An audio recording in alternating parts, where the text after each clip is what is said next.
Good afternoon, ladies and gentlemen, and thank you so much for joining us today. My name is Amena Bakr. I'm the Senior Research Analyst at Energy Intelligence Group based out of Dubai. And I know the topic today might sound a little bit cliche.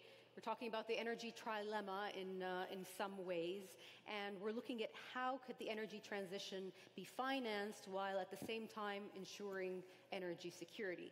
The reason that we keep talking about this subject over and over again is because it's really important, and we're joined here today by a stellar panel. Allow me to introduce them. Sitting next to me is Dr. Yahya Anouti, Partner of Energy Resources and Sustainability Practice Leader from the Middle East, part of the and it's PwC network. Eric Cantor, Vice Chairman and Managing Director of Moelis and Company. Welcome. Yannick, Jung, Head of Corporate and Institutional Banking, Global Banking at BNP Paribas. Welcome. Dr. Omogiafo, President and Group CEO of Transcorp. Welcome. Dr. Yahya, let me start off with you. Decarbonizing can't happen overnight. What needs to happen to balance energy transition while still financing energy security, and in order to ensure a just transition for everyone? Yeah, I think the headline is that we need to achieve the transition while realizing three things: sustainability, security, and affordability. And this third item has been dropped in the equation. Today, if I look at greening like fertilizers that will affect our food and so on, we can decarbonize them to a large extent, above 80% if I do not include transport and so on. But there is a cost implication.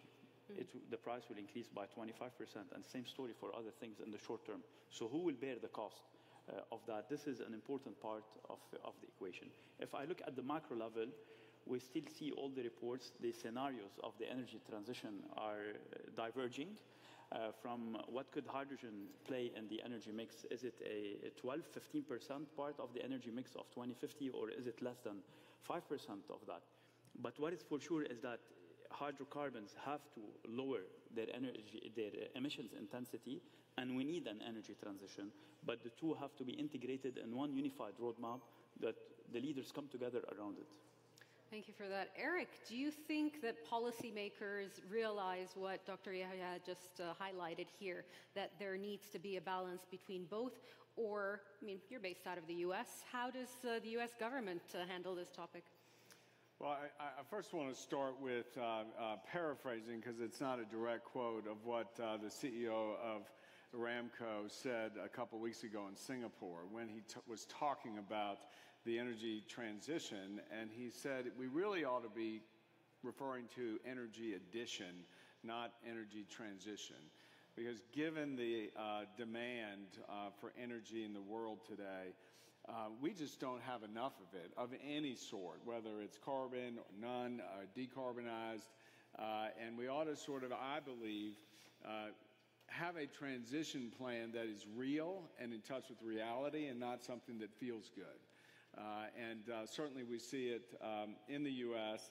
I would say, like everything else in our country, it is very, very partisan, the issue of energy, and there is a huge divide.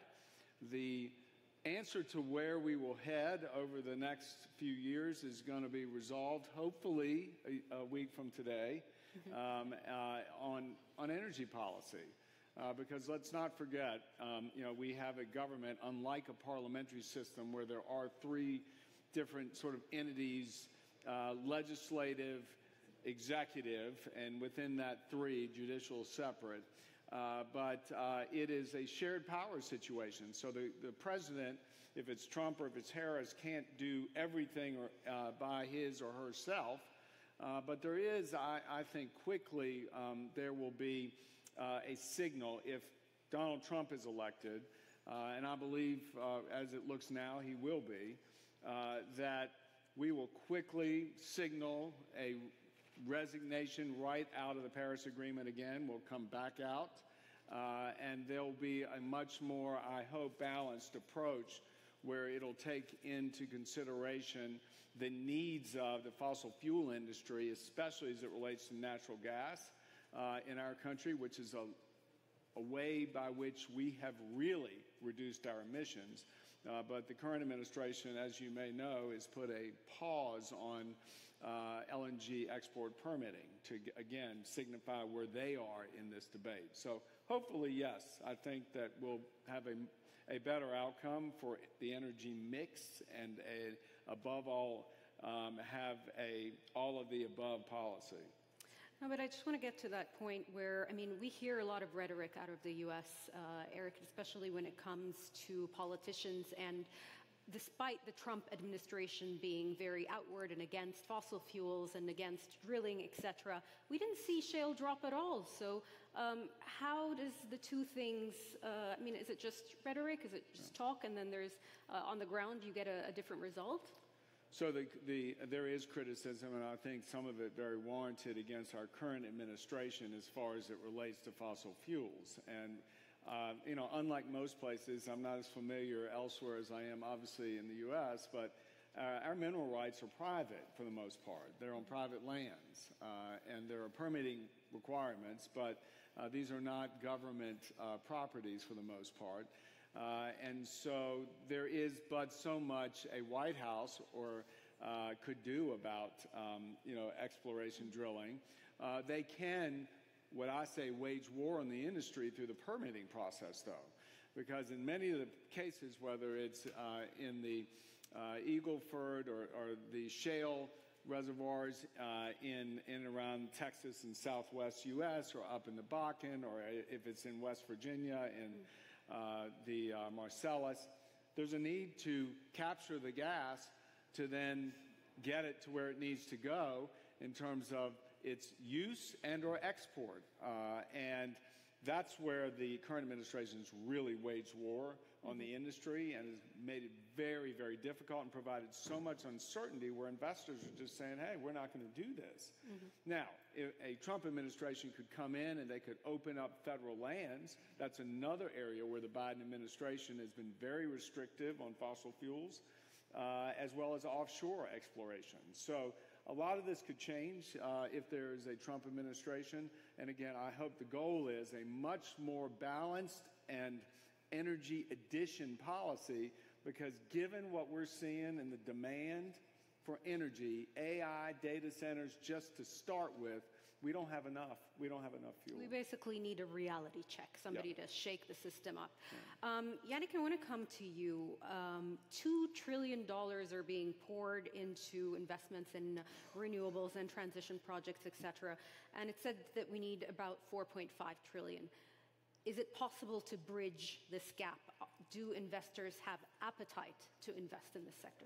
So that's a very, very good question. And before I address it, I would just like to make maybe a couple of remarks. Sure.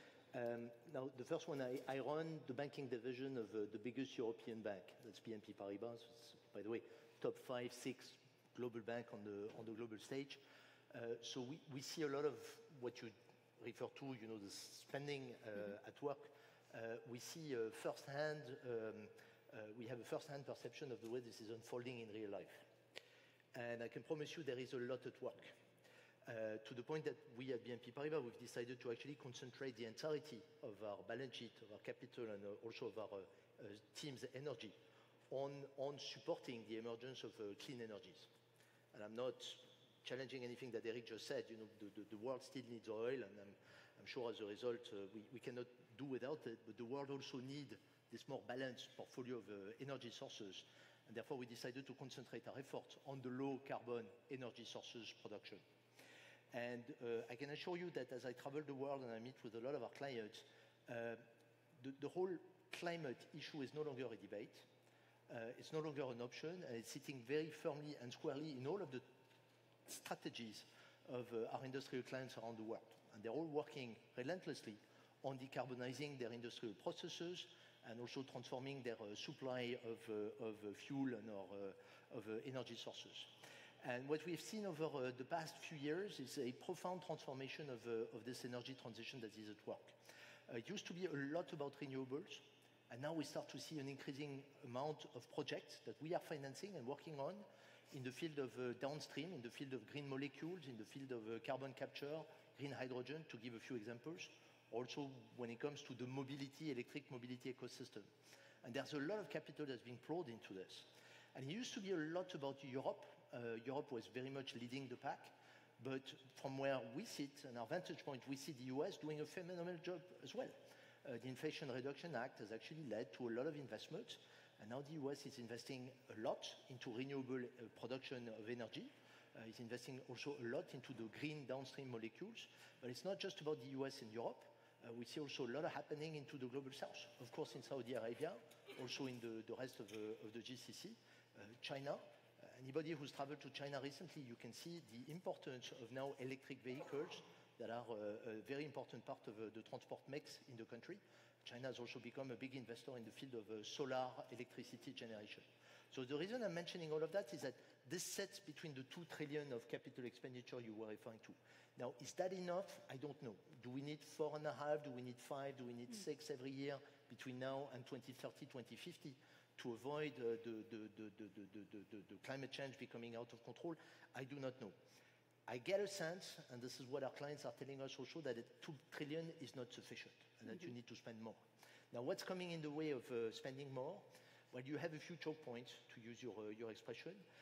One relates to the fact that those projects are by nature complex. They're complex because they require long-term investments. They're complex because sometimes you have an element of technology risk or country risk which is involved. And you need to de-risk this climate investment. You need to find the means of reducing for investors the risk that they take. And this is about blended finance. It's about finding the right investment structures. The second choke point you have is about infrastructure. So it's very nice and dandy to produce a lot of renewable electricity. But if you can't store it, if you can't transport it, if you can't transform it, then it's of very little use. If you invest a lot in electric vehicles, but you do not have the EV charging point, then forget about driving your car. If you're investing a lot into sustainable aviation fuels, but the engine makers for planes are actually not jumping the gun and preparing the next wave of, or the next generation of engines, then forget about those investments. And therefore, these investments in infrastructure are required. They're, by the way, a formidable investment opportunity as well. And then the third thing that come in the way is what I would call regulatory instability. You know, there's nothing worse for investors than uncertainty. What they need is a very predictable, stable kind of framework to make investments. So you need this framework. You need this framework around carbon prices. You need this framework around taxonomies. You know, there's a lot of talk about taxonomy in my part of the world, in Europe. You know, what is green, what is not. Well, you need stability there. And so this is the things that we would need actually to ensure that additional capital get freed up. But it's happening. We see a lot of this happening now. Dr. Owen, coming to you now, I know that before the session you said that you wanted to highlight energy security in Africa, and this is a topic very dear to my heart since I'm from Egypt, and when we get power cuts there, it's almost the end of the world. So I'm very, very familiar with the challenges of the continent facing. But could you just tell us how Africa is kind of juggling both energy security and transition, also given that Africa is responsible for the lowest emissions in the world, maybe 3%, if not less? Way less. So thank you, everyone, and my dear colleagues on the panel. Really interesting to hear the perspective, Europe, China, Europe, US, Asia, China, but interestingly, no mention of Africa. Yet, Africa is an opportunity, but at the same time, if we do not harness that opportunity, can very quickly become a challenge. We have a continent whereby, speaking very, very frankly, it's a luxury to say energy transition when you're poor. The homeless man on the street doesn't care if the burger you've given him is healthy. What does he want? Food. Frankly, doesn't care if the blanket you've given him was produced in ethical ways during the winter. What does he or she want? Warmth. For us in Africa, we need to bridge the energy poverty that we have. Earlier on in the panels, the plenary sessions, we heard about the median age of people across the continents that are prominent. Africa, median age is 19. You have young people who do not have access to electricity to be able to harness the fantastic talents that God has given them. What are you going to see? More and more people getting on ships, risking their lives, crossing the Mediterranean Sea, trying to get to Europe. Talk about a different kind of security. A different kind of security. You would see those heart-rending videos that I would not mention any names, but the international media so love to showcase about Africa, that narrative. So we could go that route. Or we could say, how do we bridge the energy deficiency that so exists on the continent? And I'm here as the president and group CEO of Transcorp PLC. Transcorp is Nigeria's largest conglomerate, and we are heavy investors in power, in generation as well as in distribution. From the power that we generate in Nigeria, we also support Benin Republic. And I can tell you, my dear banker, that banking the energy space, financing it, is very profitable. And I'll use one example real quick. About 10, 11 years ago, we acquired a power plant for about $300 million. Earlier this year, we took it to the market, and we listed it at the initial market cap of about 1.2 billion. In less than 5 months, it's grown by 50%. In market cap, it's now at about 1.7. There's no country, no continent in the world that can give you those kind of returns. And this is from a $300 million investment about 10 years ago. The early investors have made over 5,000% on their various investments, and the return on equity on that investment is 56%. For an industry where the average, when you're very good, your average is about 20, 21. We are coming in at 56%. But that's just the tip of the iceberg. I threw out those figures because we like numbers, and no matter how the story of humanity around dealing with energy poverty is, you must still make it bankable. So for us in Africa, and for us in Transcorp, we are looking at how do we optimize the energy sources that we have. We are hungry for energy, hungry for power. What's your flash reaction, Dr. Owen, when you hear some politicians or anyone in government telling people in Africa or just governments there, you cannot extract your oil, do not invest in upstream? What's your kind of initial reaction to that? I'm like, oh, please. Oh, please. Oh, please. I'm not going to look for organic eggs if I'm hungry. I just want food. And what I'm saying is we have hydrocarbons. I like what you said, and I like what was said. We need to invest in technology and processes that would enable us harness the energy sources that we have. And you mustn't forget that there's already significant investment that has been put on the continent for decades. I know we all don't like talking about our age, but I'm just 44 years old, and I have power plants that are older than me. To put 1 megawatt of power, I need $1 million. So if I'm going to be looking at a 100 megawatt turbine, I'm looking at $100 million. Am I going to ignore my investment that I have already? No. But what I would like to see is a system whereby there's a lot of concentration on working with Africans to say, how do we work with you to produce your hydrocarbon in a manner that is sustainable, doesn't harm the environment? Look, I've got children. I am committed to ensuring that when I leave this world, what I will bequeath them is a world that is better than that which I was born in.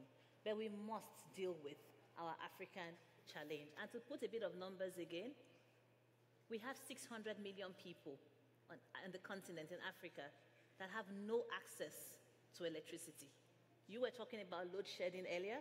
I'm talking about people who are totally in darkness, and we must deal with that. Yeah, it's another big reality check here. Dr. Yahya, this morning we heard His Royal Highness mention something that Dr. Owen also mentioned about investing in technologies that help decarbonize the sector, and how Saudi Arabia is very committed to that, and that's perhaps technology that could also come to Africa and other continents. But when we're talking about investment, a lot needs to go into the grids. So how are you kind of seeing investments going into the various grids? And could you kind of compare grids that are here in the Middle East compared to Europe? Because there are a lot of criticism coming from European countries to this part of the world. Like what's critical to make the green energy transition in the electrons part is the grid readiness to absorb the renewable energy capacity that comes in and to ensure the stability and the security of supply of the grid. So these are major investments that have to go in. When it comes to the region, given the scale of the growth, and if I talk about developing countries like Africa where you have growth in population and economic growth, the case for investing in the upgrades of the grid and so on is there. And these are investments that we are seeing more and more, especially in a place in the region. But the equation here is a bit also different. If I want to summarize what we need to win on the net zero and the climate change fight, we need the green electrons. This is one side of the equation. We need the green molecules, and also we need the green bytes. Today, everybody is using GPTs, ChatGPT, one of them. A search in that engine consumes 10 times more energy than a Google search. So we need to be ready for all these. And if I look at what's happening, the Inflation Reduction Act and the European Green Deal and Japan GX and so on, we have over $1.4 trillion in incentives being offered. But these are incentives being offered within these countries, within these OECD countries. While if I look at the green advantage is in a place like where we're sitting now, where the cost of electricity production from renewables is 1 cent per kilowatt hour. It's 1/5 of the world average. It's the cheapest in the world.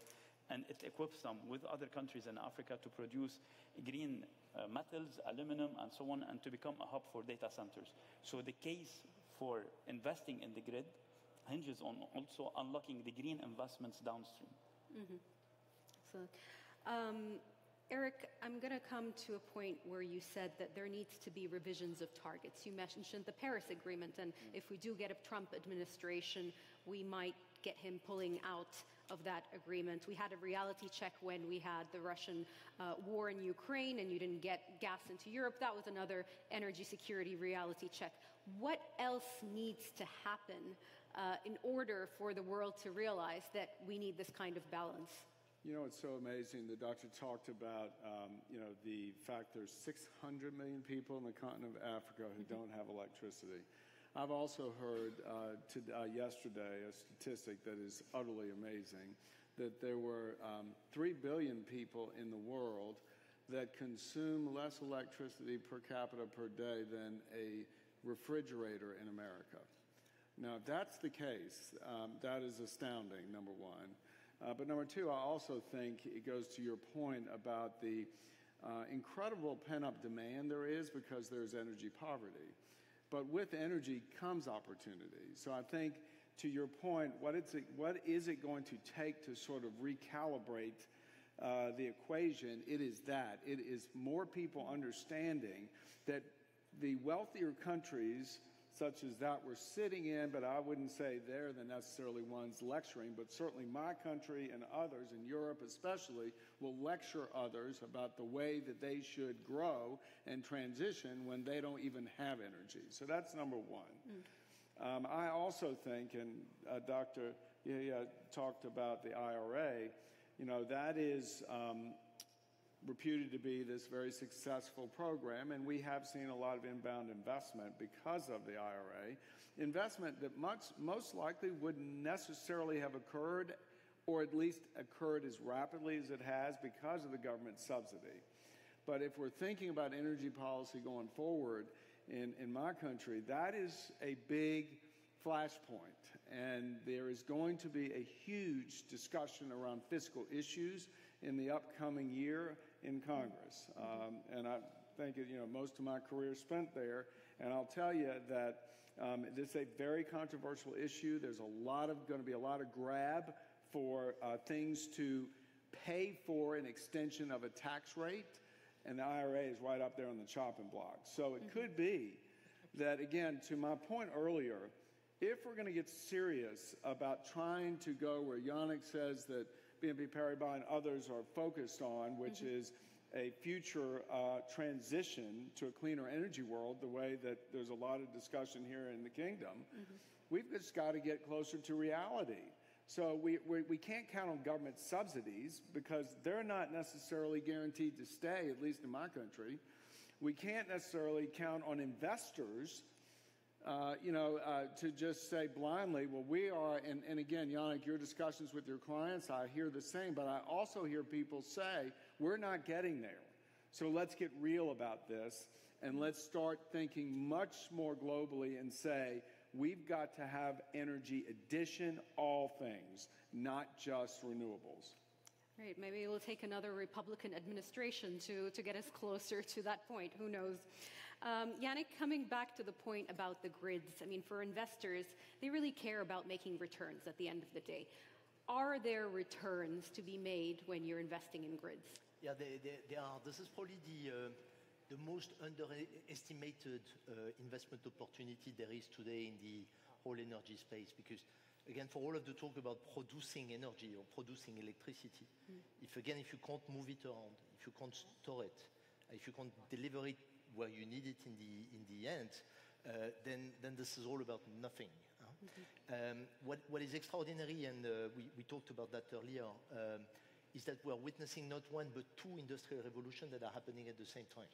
There's the start of a shift away from a fossil fuel kind of world to one where electricity that's generated by renewable or nuclear energy sources is going to be more dominant over time.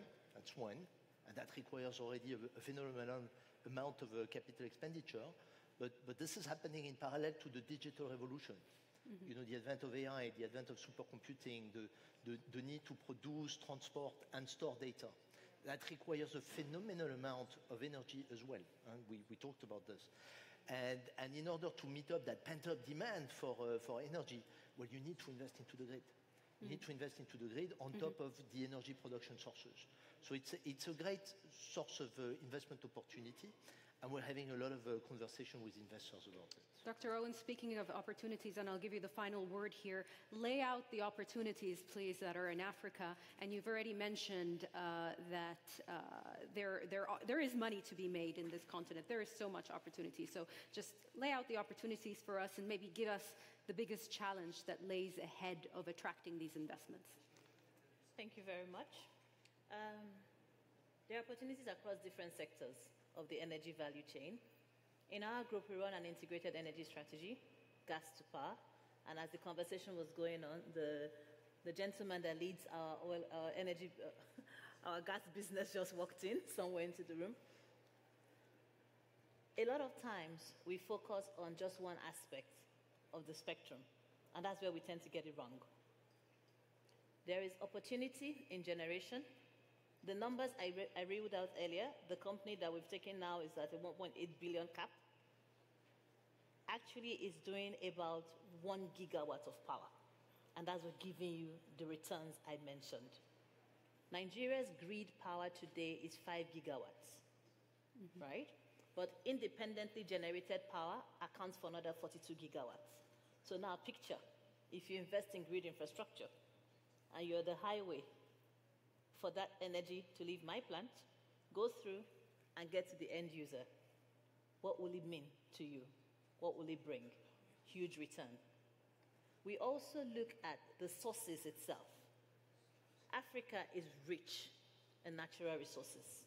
And as course, as you know, it has a huge dichotomy of the very wealthy and the very poor. But there's also a good middle class in there.